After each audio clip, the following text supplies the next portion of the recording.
మా శ్రీమతి జన్మదిన సందర్భంగా మా కుటుంబ సభ్యులందరితో కలిసి ఈ యాదాద్రి రావడం జరిగింది. గతంలో వచ్చినప్పుడు కూడా దాదాపు నేను మా చిన్నప్పటి నుంచి 10-15 సార్లు వచ్చి ఉంటాను. కానీ ఈ 2 ఏళ్లలో 2 సార్లు జరిగిన మార్పులు, దీని మీద ప్రభుత్వం బోల్డంత డబ్బు వెచ్చించి పరమ వైభవంగా, అంటే తెలంగాణలో తిరుపతి స్థాయిలో ఈ నిర్మాణం జరిగింది. భక్తులకి చాలా పరమానందంగా ఉన్నారు. ముఖ్యంగా నేను కూడా ఆ శిల్పాలు అయితేనేమి, పూజా విధానం అన్నీ కలియుగ వైకుంఠంలో ఉంది.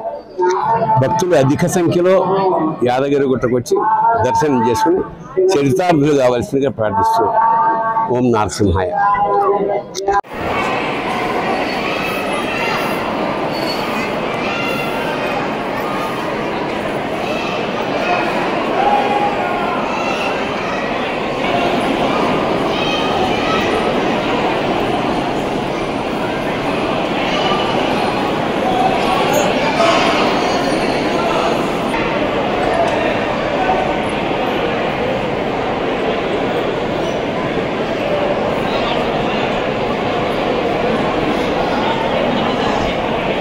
మా శ్రీమతి జన్మదిన సందర్భంగా మా కుటుంబ సభ్యులందరితో కలిసి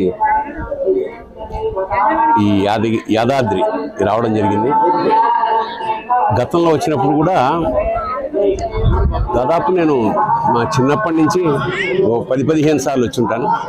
కానీ ఈ 2 ఏళ్లలో 2 సార్లు జరిగిన మార్పులు, దీని మీద ప్రభుత్వం బోల్డంత డబ్బు వెచ్చించి పరమ వైభవంగా, అంటే తెలంగాణలో తిరుపతి స్థాయిలో ఈ నిర్మాణం జరిగింది.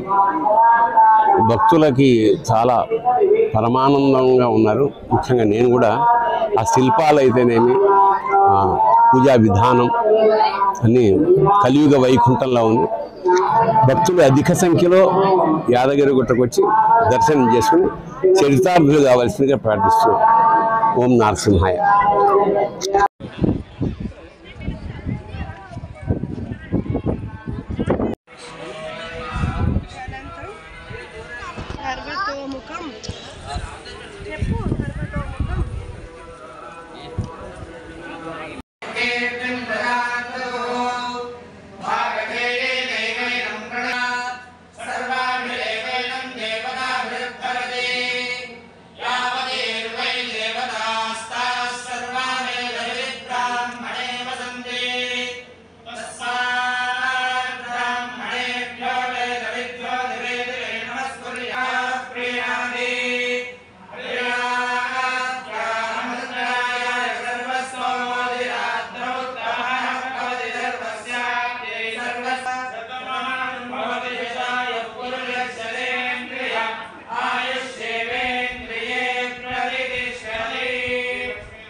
మా శ్రీమతి జన్మదిన సందర్భంగా మా కుటుంబ సభ్యులందరితో కలిసి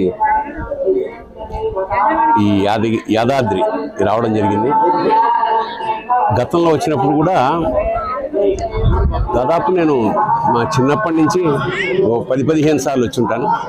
కానీ ఈ 2 ఏళ్లలో 2 సార్లు జరిగిన మార్పులు, దీని మీద ప్రభుత్వం బోల్డంత డబ్బు వెచ్చించి పరమ వైభవంగా, అంటే తెలంగాణలో తిరుపతి స్థాయిలో ఈ నిర్మాణం జరిగింది. భక్తులకి చాలా పరమానందంగా ఉన్నారు. ముఖ్యంగా నేను కూడా ఆ శిల్పాలు అయితేనేమి, పూజా విధానం అన్నీ కలియుగ వైకుంఠంలో ఉంది. భక్తులు అధిక సంఖ్యలో యాదగిరిగుట్టకు వచ్చి దర్శనం చేసుకుని చరితార్థులు కావాల్సిందిగా ప్రార్థిస్తున్నాం. ఓం నరసింహాయ.